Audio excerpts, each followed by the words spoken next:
Welcome everyone to today's webinar. I'm Pete Mitchell and I'll be moderating this. I'm here with Debbie DeGroat, and I just want to make sure that you can hear us. So if you can, go ahead and just type in the chat box, yes, you can hear. Maybe also where you're watching the webinar from, your city, that'd be great. Today's webinar is how to influence and close 98.2% of the prospects you meet. Now, just so you are aware, we are recording this webinar, and obviously if you're on it, that means you registered for it, so you will be getting a replay email that has a link to the recording. So if you have any problems with audio, or if you have to leave in the middle or anything like that, just go ahead and rest assured that you're going to be getting a link for the replay.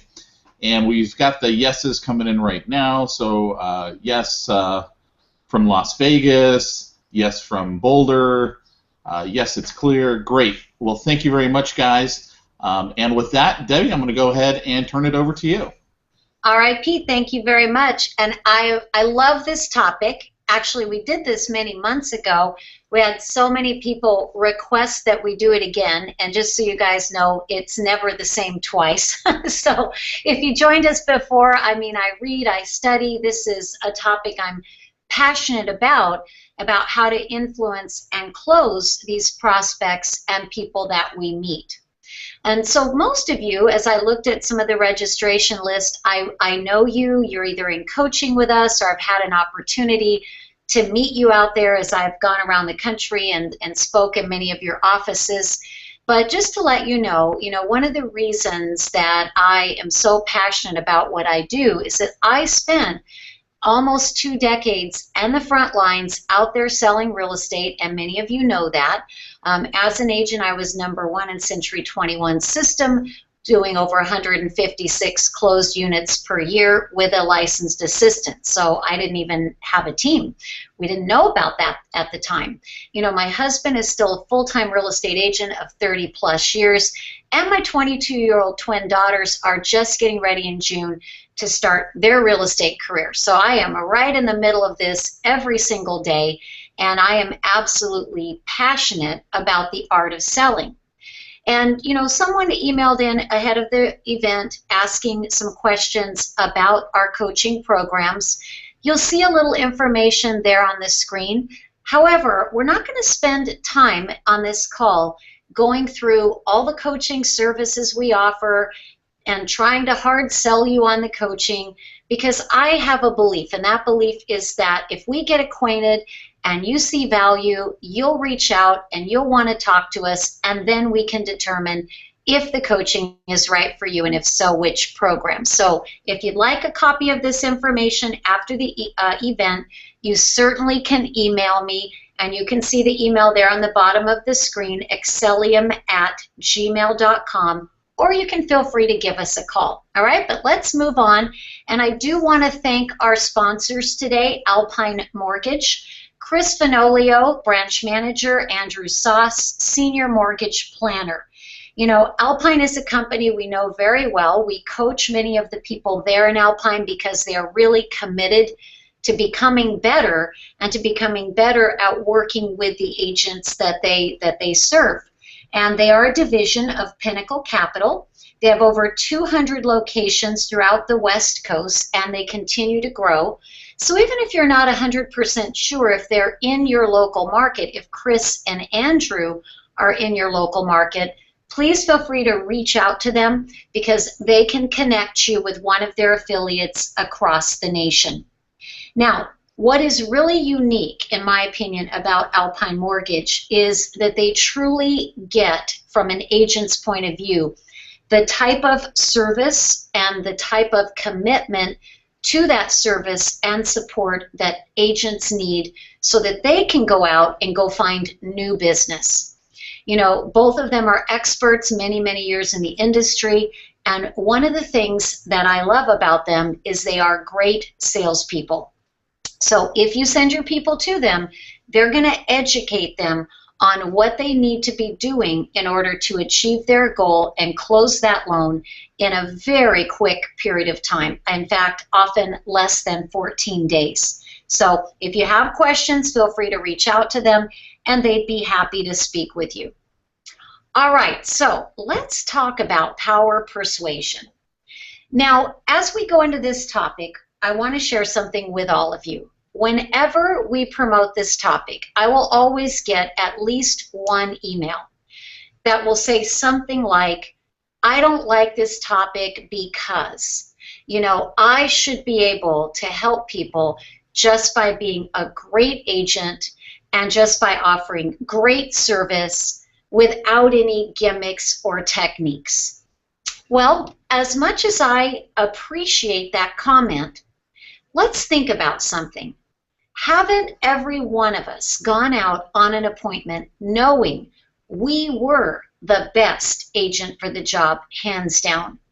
Knowing that your service is incredible, your track record and reputation is flawless, your plan to serve that customer is phenomenal, everything is terrific, and yet they don't choose you. So did you know that 50 to 70% of the business you lose could be because you are not in rapport with that customer? So you go out, you do that great appointment, you think, I nailed it. And then you find out that they selected someone else, possibly a choice that's so inferior in terms of service and experience that you are dismayed and baffled. Now, on the flip side, notice how sometimes you just click with certain clients. It's easy, it's stress-free, you love them, they love you, and they send you many, many referrals. Now, of course, we know that in today's market, it's about 75% of all buyers and sellers that interview and speak to more than one agent before they choose who they are willing to work with. So why do they choose the agent they choose? And it's probably not even a reason that they realize. So what is the secret? And you see underneath on the bottom there, we've underlined, maybe you need to increase your sales versatility. So what is that? Well, highly successful salespeople are masters at quickly building rapport with others. So why do we have a lizard on the screen? Well, that's a chameleon. I remember when I was a little kid, I don't know, 7, 8, my parents took me to the circus and you could buy a chameleon. And of course, we were told that, a chameleon changes colors and blends with their background. And I remember putting the chameleon on my shirt and being frustrated that the chameleon didn't turn plaid, right? But of course, that's not possible. However, I was expecting that chameleon to adapt. And you see, we do need to be able to adapt, and we do need to be able to turn plaid if we need to be, because people naturally gravitate towards others who are like them. Well, some people have charisma, right? If you think about what is the most valuable commodity you could have that would just give you so much power and opportunity, it really would be charisma. Now, some people are born with it, and some of us are not. And we have to learn to have it. And we have to learn to have this sales versatility. Now, as you look at this list, I want you to think for a moment about the comment of, is this a gimmick? Because as you look at this list, you're going to realize that this isn't about a gimmick. This is about giving up our own agenda, our own prejudice of whatever we judge as not like us and therefore not okay. And it's really about embracing that customer or client, getting in their zone, making it all about them.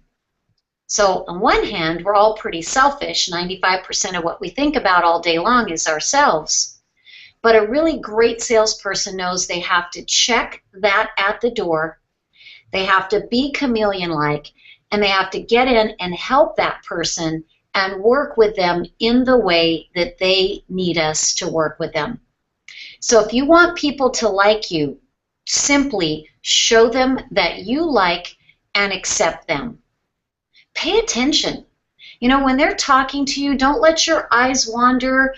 Don't let your mind wander. Don't be checking the text on your phone. We've all been in social situations where you're trying to have an important conversation with someone and their eyes are going all over the room, and that makes you feel so unimportant. It makes you feel that they're not listening. Now, they could be listening just fine, and yet that's not the impression that you're going to have. So I want you to think about, in any situation with a buyer or seller, you are riveted on them. The rest of the world goes away, and you are just focused on that customer. Walk a mile in their shoes. Remember, it's about the client, not about us. You know, someone said something to me the other day. It's a client that we coach, and they said, you know, I'm just closing my new home that I just bought. And they said, oh my goodness, it is so incredibly stressful.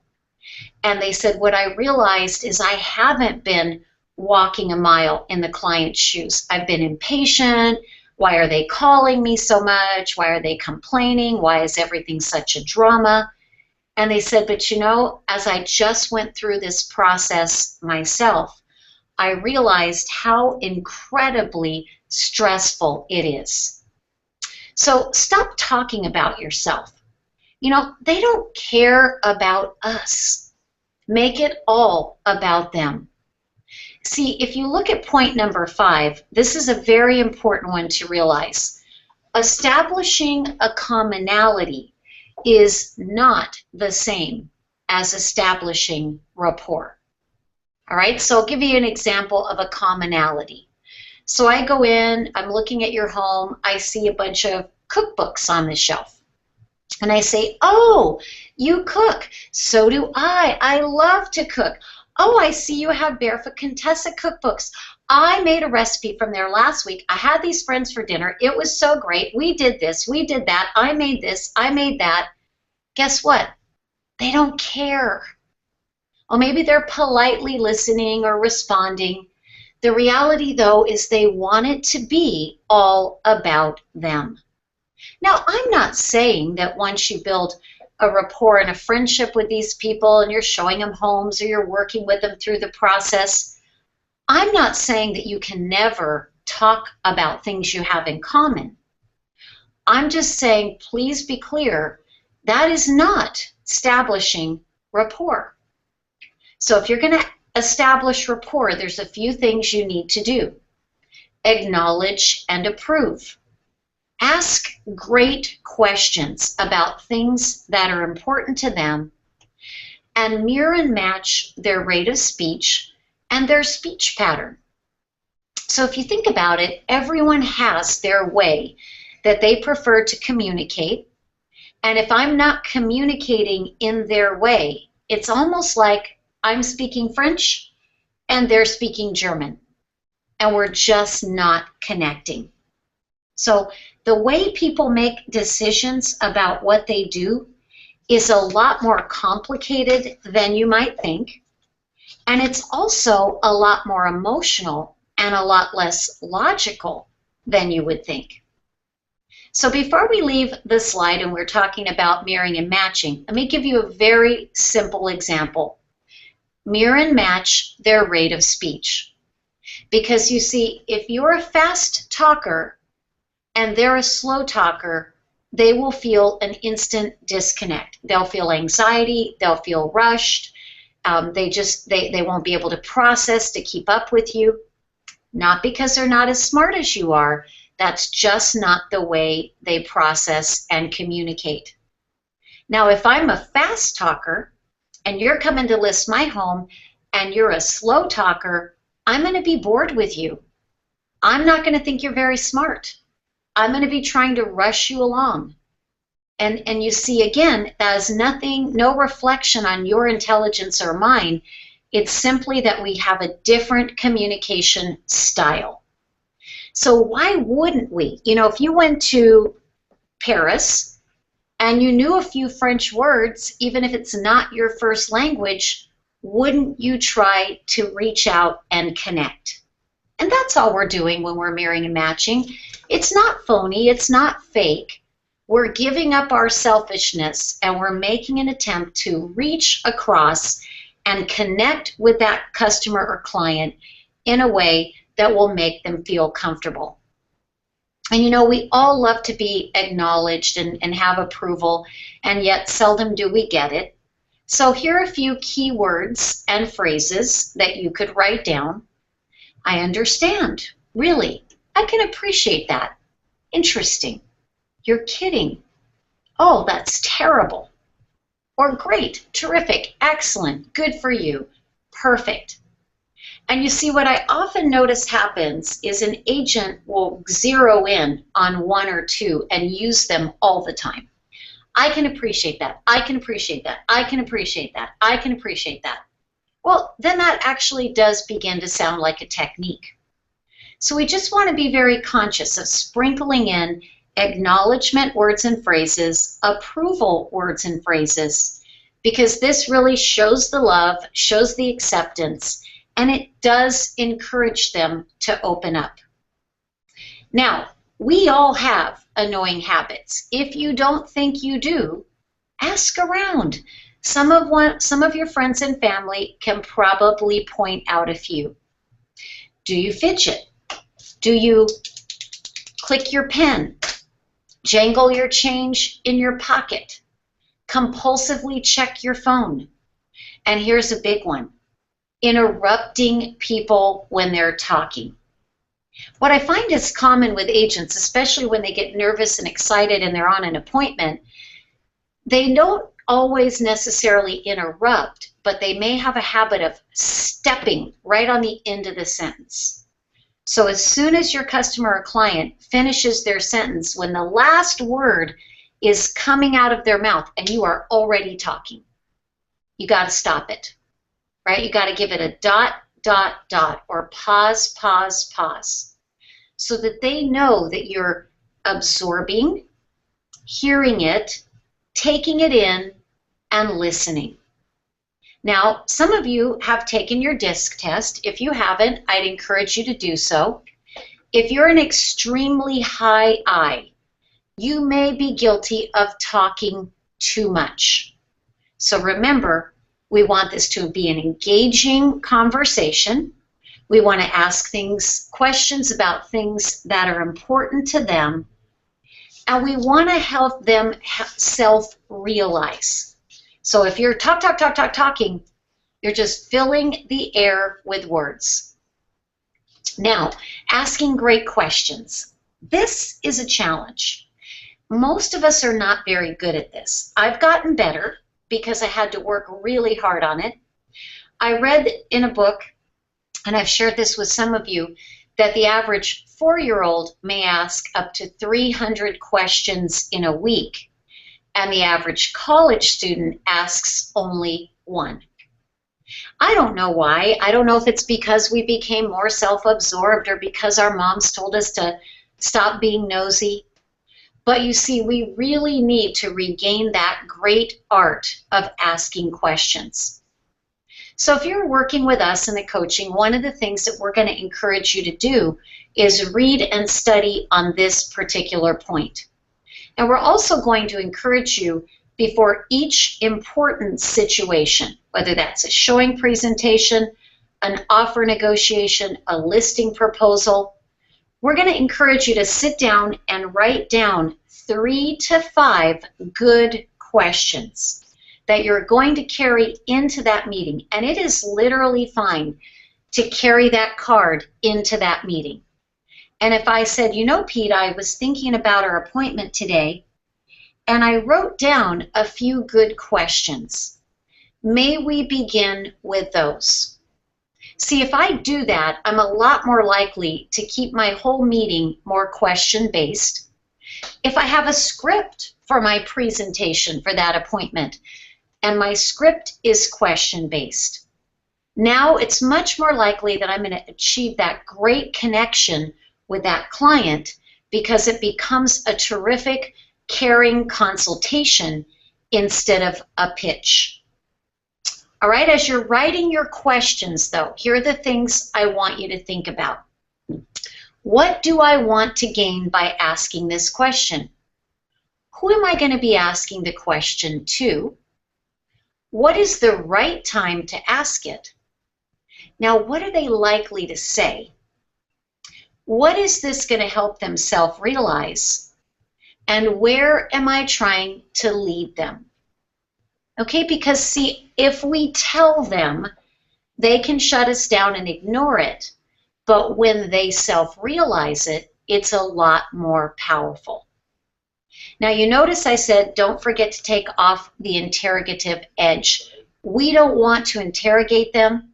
We don't want them to come across with any tonality of judgment, just curiosity. So let me give you an example of this. Let's say that a seller said to me, well, I see the price that you're suggesting, but the last agent that came out told us a price much, much higher. Well, I'm thinking, all right, how am I going to help them self-realize that that agent is just trying to buy their listing? Now, I could say, well, Mr. and Mrs. Seller, I don't know why they would tell you that. There aren't the comps to support it. And, probably they're just trying to get your listing. And that's not really who you want to work with, is somebody who's going to lie to you and they're hearing blah, blah, blah, blah, blah. Not very effective. Or I could say, really interesting. See, there's the acknowledgement. Didn't tell them they were right. I just acknowledged. Really interesting. I'm curious. You've reviewed the data. You know the numbers. I wonder, why would they tell you a price so much higher than any of the numbers can support or justify? Why do you think they would do that? And then I have to be quiet. I have to stop talking. Let them struggle with the thought. Now, 50% of the time, they usually will say, I don't know, probably they want my listing. But isn't it better if they say it than if you say it? And if they say that, you say, Mr. Seller, I think you're absolutely right. See, there goes the acknowledgement and approval again. Because when you think about it, it makes sense that either they're just trying to win your listing or they don't understand the market. And in either case, let me ask you, is that the kind of agent you really would want to work with? I didn't think so. So let's do the right thing, right? And you move them forward. Okay, but what if I ask them a question and they don't answer? So tell me, why do you think they would tell you a price that is so much higher than the comparables can justify? And they say, I don't know. Guess what? They do know. Now, I used to think, well, then my question didn't score the mark. I didn't achieve what I was looking to achieve. And that's actually not true. Because, see, they can't help themselves. They answered the question in their mind. So I'll give you an example. If I said to all of you, okay, I'm going to ask you a question right now. Do not answer out loud and do not even think about it in your mind at all. What did you have for breakfast? Can't help it, right? So when you say to them, why do you think they would say that to you? They do answer in their mind. You did accomplish your goal. Now, I may have to go forward by saying, well, if they say, I don't know, well, gosh, I wonder, could it be that they're just trying to win your listing by telling you what you want to hear? Well, yeah, I guess that's possible. Well, I'm wondering, is that really the kind of agent that you would want to work with? See, very calm pace, very, very question-based. Pauses are powerful. We often get nervous and we run our words together and we talk very fast That raises the tension and the anxiety.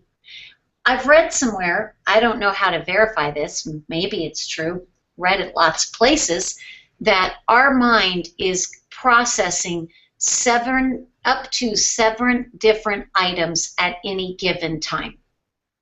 And so if we don't pause and let those important statements pop and let that customer process what we're saying and catch up, you're losing the impact of the important things you say. And after your customer makes a statement, remember, pause, pause, pause to show that you're really listening. And it's okay to be silent. Maybe they ask you something, it catches you a little off guard.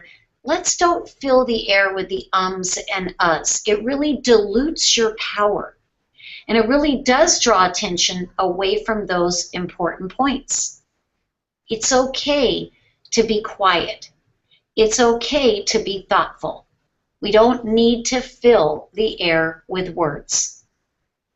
Now, part of being powerfully persuasive is we need to be interesting. What if you got on the webinar today and I talk like this? This is going to be a very exciting webinar. I can't wait to share it with you. It's boring, right? But we want to be inspiring. We want to be excited. We want to be enthusiastic. And yet I would say constrained enthusiasm. So I'm not going to go bouncing in there like a cheerleader. I'm going to say just slightly above their level of enthusiasm.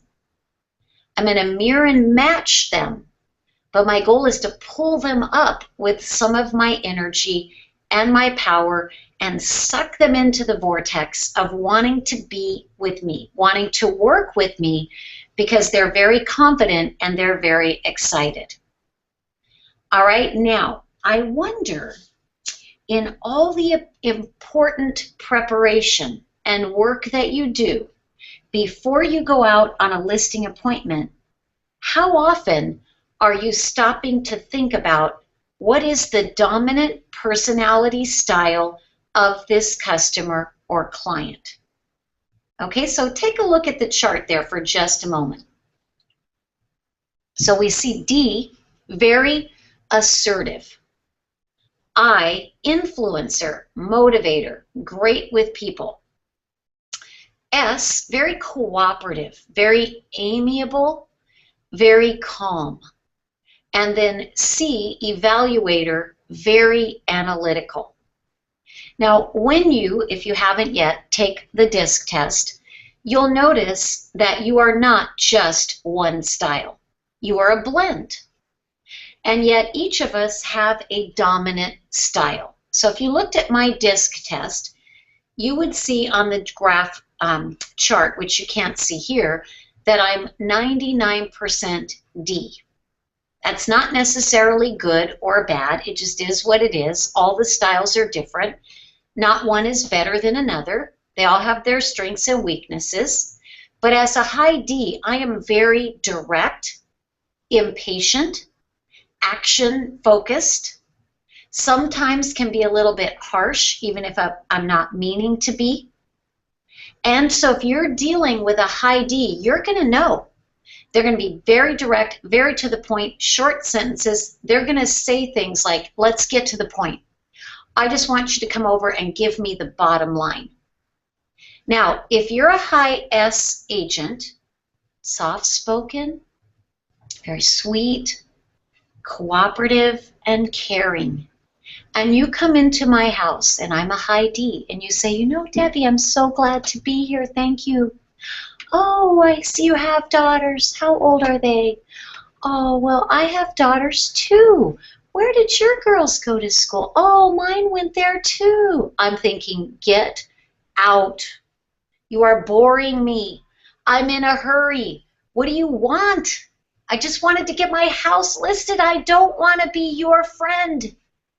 See, and you're thinking you're doing a great job as a high S. Oh, I'm nice and I'm building rapport and I'm showing my interest in her and I'm establishing commonalities and we're going to be friends. I don't want a friend. I want you to list my house and now you're irritating me. See, you don't even know. And I don't even consciously know, oh, that person's a high S and therefore they're bothering me. No, I just think they don't get me. I can't work with this person.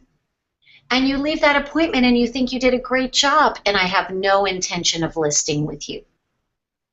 However, if on that pre-qualification conversation, you're paying attention, you're thinking, okay, she's very direct, short sentences, very impatient.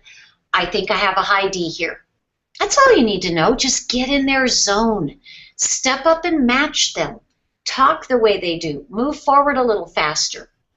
Now, how will I know if I have a high I? They talk a lot. They're very dramatic. They'll use phrases like, this is just a ridiculous market. It's unbelievable that there's all these bids going on and I want to get the most money possible. And let me tell you what I want. Ah, I think I may have a high I. And I need to let them express and I need to ask them and I need to bring my energy up to match them. And I need to get in their zone. Okay, but here I am, a high D. Now I'm going to go on a listing appointment with a high S. So as I was asking them questions on the phone, I'm thinking, okay, they're soft-spoken. They speak very slowly. They talked about their family and everyone needs to be good with this move and they're very concerned about the impact on the kids. I'm thinking, okay, I think I have a high S. Well, I need to sit in my car and say, slow down, calm down, take a breath, get in their zone. Hello, Mrs. Seller. Thank you for having me over today. I know this is a big move, but I'm going to help you. It's going to be fine. Let's just take this step by step. Why don't you show me through the home, if you will?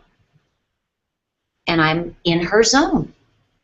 Now, what if I'm talking to a high C? On the phone, they're probably going to say they want to see track record and statistics and trends. So they're going to talk numbers, data.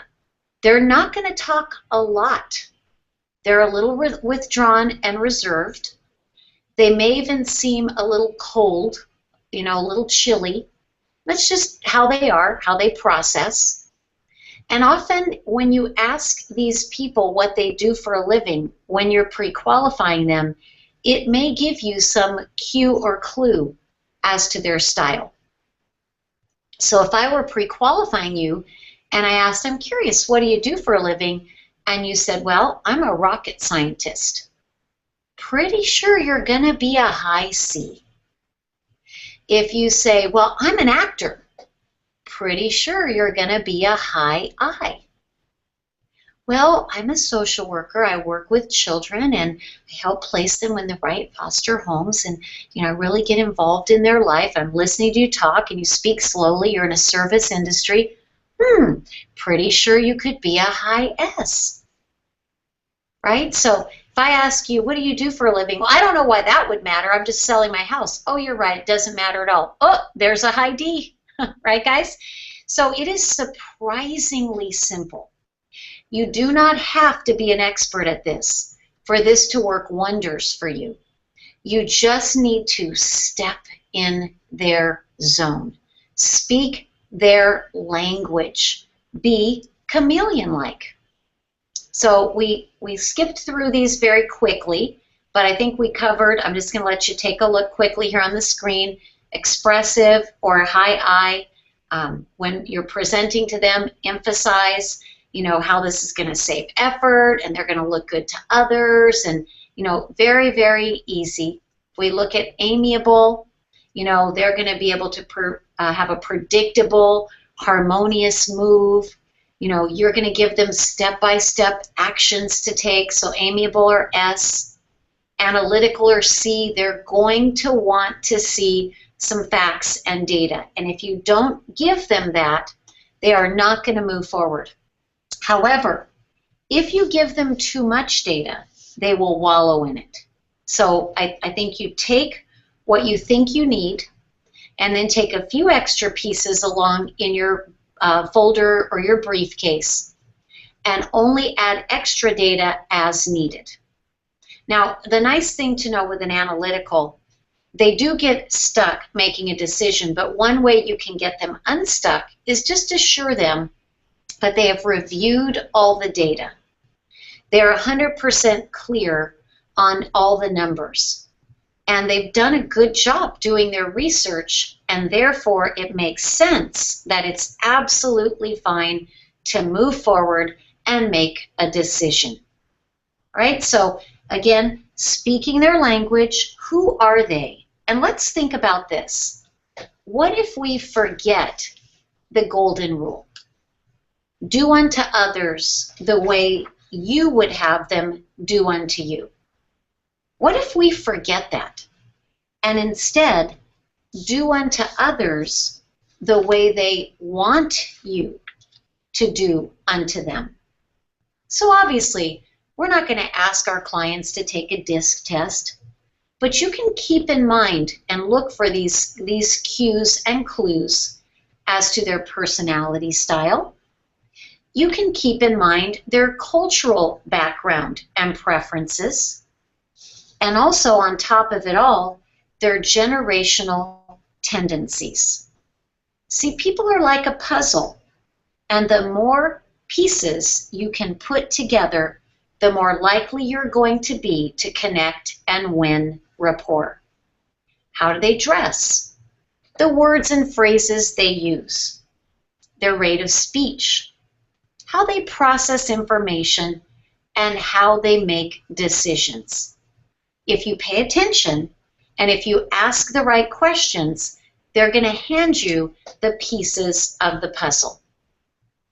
Now, before we go on to talk about convincer strategy, I want to share with those of you listening.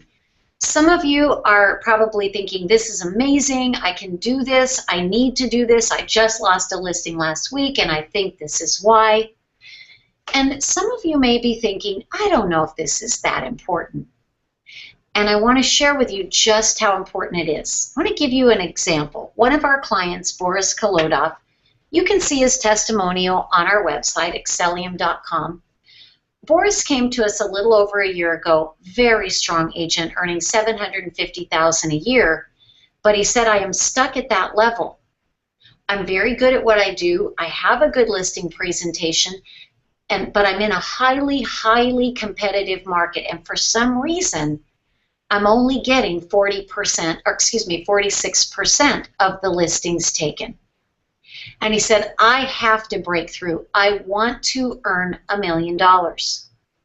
Now, your level might not be $1 million. It might be $2 million. It might be $150,000. But if you go to the heart of this, which is, I'm good, I'm working hard, I'm in the right place, but I'm still losing too many times. I'm leaving too much money on the table. So one of the most important things we worked with Boris on is everything we are covering today. Understanding himself, understanding the customers, strategizing who they are, what they need from that appointment, what they need from him, how they make decisions. And you know, in the year of 2014, his listing taken ratio went up from about 46% to about 87%, and his revenue went from $750,000 to $1.5 million. So Boris is a believer that you have to adapt, and everything we worked on, tweaking his marketing, who is our audience? Looking at his team, how do we serve these customers better? How do I communicate with them at a higher level? He didn't work any harder. In fact, maybe took a little bit of time off. And see, that's our goal when we coach you, is to take what you're already good at and take the fine strategies and fine art of selling and take you to that next level. So I'm going to give you a strategy today to take away from the call and use it right away, right? The convincer strategy. Every one of us has methods that we use to make decisions to do things. And this is called our convincer strategy. So whether you buy a house or whether you buy a car, you tend to run the same strategy over and over again. Now, if you ask them, they will tell you what their strategy is. So when I'm on the phone and I'm pre-qualifying a customer, I can say, Mr. Potential Seller, may I ask you, how will you select the agent that you want to represent you? You know, what are you going to need to see to be convinced? And they're going to tell you. Now, often they're going to tell you in exactly their order of importance. So they might say, well, I'm going to want to see their track record and data. I'm going to want to review their marketing plan and make sure it's aggressive. And then I'm going to need to feel comfortable that I can work with them and they understand what I need. See, as they're telling me, I'm writing that down, and I'm writing it down in order. Now, they're never going to remember that they told me this, just not that important to them. But as I'm going in and custom designing and tweaking my presentation, I'm going to be sure that when I get there to that presentation, I'm going to hit those hot buttons. You know, Mr. and Mrs. Seller, I'm sure if you're like most sellers, track record is very important, and you're going to want to know that I can prove that I can get the job done. So let's review that together. Now, I would imagine that you want to be sure that there's an aggressive tactical marketing campaign to maximize the value of your home. Let me share that with you. And Mr. and Mrs. Seller, I want us to be a team. You know, I feel very comfortable with you. I know we can get the home sold. I'm hoping you feel comfortable with me. I'm going to be giving you, phone calls every week. I'm going to keep you in the loop. We're going to plan our strategies together. We're going to partner in this to get you the highest price possible. See, they're listening to me and they're thinking, wow, I feel good. I feel really comfortable making this decision to move forward. I don't know why, but this just feels right. See, guys, that's the magic. Because you can be the best agent in town, but if you repel them from you, they will not choose you. Now, if you're not a good agent, if you don't have the track record, if you don't have the plan, if you're sloppy, if your reputation is bad, no amount of persuasive technique is going to overcome those flaws. You're going to have to fix them. But see, just because you guys are here on the webinar today, and because so many of you have been emailing us and calling us and reaching out for help on the coaching, I know you care. I know you want to be the best you can be. So let's look at the 6 ways people become persuaded. And I'm going to be sure we send you this as a gift, because I do have a little report that breaks each of these down so you don't have to try to write all of this. Theory of reciprocity. I do something good for you, you feel you need to repay me. Consistency. That's basically telling them that they're more logical and practical than they are. You know, Mr. Seller, because you're a good businessman, I know you're going to see that this plan makes sense. Liking. That's being in rapport. And remember, we discovered an easy way to do that. Mirror and match their rate of speech. Keep it all about them. Ask great questions and acknowledge and approve. Scarcity. Well, obviously, you're not going to go into a seller and say, I'm only willing to take 2 listings this month, so you better hurry up. But what you could do is you could talk about the window of opportunity in the spring market. We need to take advantage. Or you could talk about marketing materials that are getting queued up and ready to go out.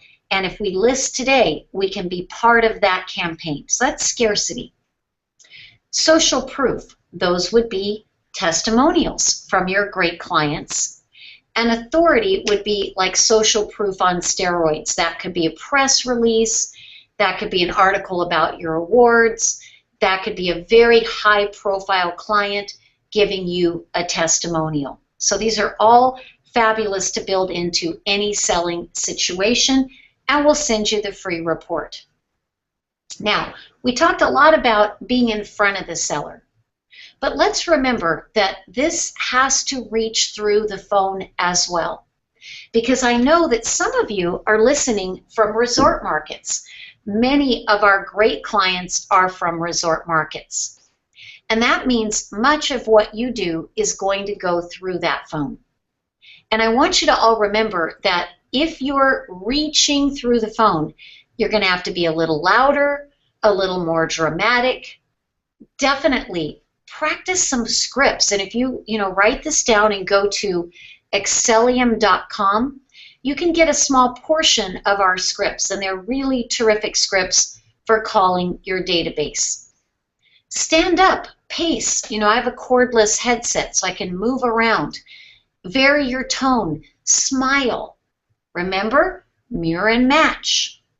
Keyword backtracking. That's a little additional NLP technique that's really just using some of the favorite words that they like to use. Again, because they're friends, they all talk alike, they sound alike. So when you sound like them, their brain recognizes you as familiar. Ask great questions, and of course, don't take a no when a yes is still possible. So let's just look at some of our final few communication tips. Don't take ourselves so seriously. Right? Sometimes they're going to be rude, upset, frustrated. Just walk a mile in their shoes. Listen closely. Try to read between the lines and ask more questions so that you're really clear on what they're looking to accomplish. Let's watch our tone so that we sound curious and interested, not judgmental. Well, I've decided to go for sale by owner. Why would you do that? Right? Are they going to answer? No. But if I said, I'm curious, tell me, what sparked that decision? Now I'm likely to get a real answer. The global rule, do unto others the way they want you to do unto them. And of course, at the end of all of it, we have to be prepared to clearly demonstrate what you offer and why should they choose you. So how much time could you save? And how much more could you earn if you truly mastered the art of persuasion? And as we started in the beginning of the call, the art of persuasion should not take the place of ethics and standards and performance and customer service. But we have to first reach them and get them to connect with you so that they will be willing to listen to everything else you have to say.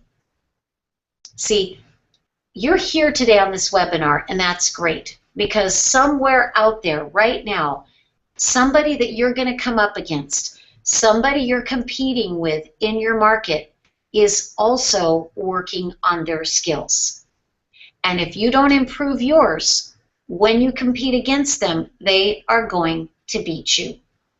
And quite frankly, that's one of the reasons many agents tell us they come to us for coaching.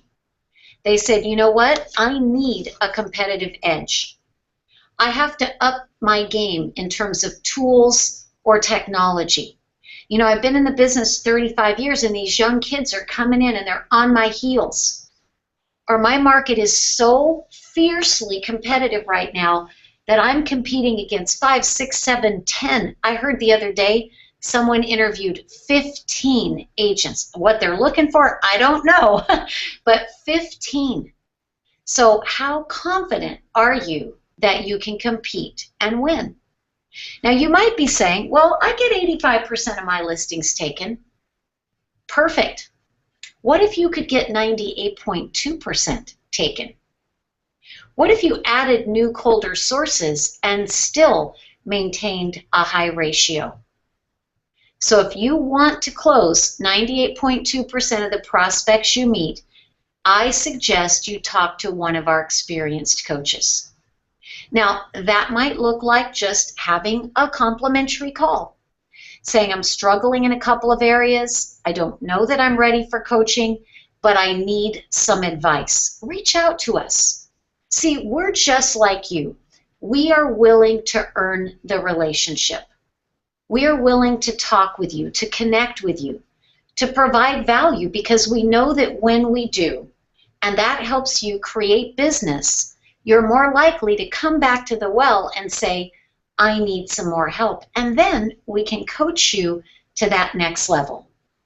We do have some incredible scripts. And again, if you go to Excellium.com, you can pull a small few of those scripts. But we have over 80 pages with matching audio download. That's our gift to our coaching clients.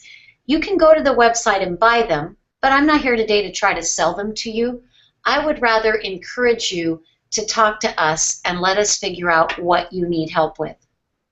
In the coaching, when you join us, we have a wealth of client resources, reports, like the 6 ways people are persuaded that we're going to send you today. We have mastermind groups, incredible events, and we really will see you for who you are, just like we're saying to you, just exactly like that, where we're saying, don't assume you have the right plan for your seller. Customize for them. Meet them where they're at. We do the same for you in coaching, which really requires very high caliber coaches so that we can customize your own blueprint. And of course, we're going to hold you accountable to keep you on track for your plan.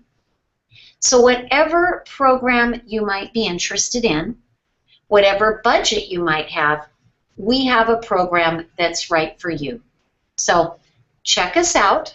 Our coaching clients on average experience 25 to 50% improvement. Look at Boris. And we have other success stories. See, you deserve it. You deserve to have the career you've dreamed of. You deserve those listings that have gone to the competitor, because I know you would do a good job. You deserve to have the best year in your career.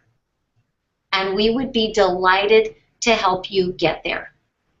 So here's what I want to offer you guys today. In addition to our free gift of the 6 ways people are persuaded, we're also going to send you an audio link for this webinar so that if it was helpful to you, which I'm confident it was, you can listen to it again. And if you would reach out to us and register now for a business strategy call. And here's what's going to happen. I have a terrific business strategist carefully trained by me here on staff, Robert Morse. Robert is a great guy. When you meet him in the future at an event, you will love him. He's caring, he's kind, he's helpful. He is not going to hard close you into coaching. He's simply going to help. So if you need some help, if you have some questions, and as you speak with Robert, if he determines that you need more specialized help, he will connect with me and we will connect you with a coach that has a specialty that you might need.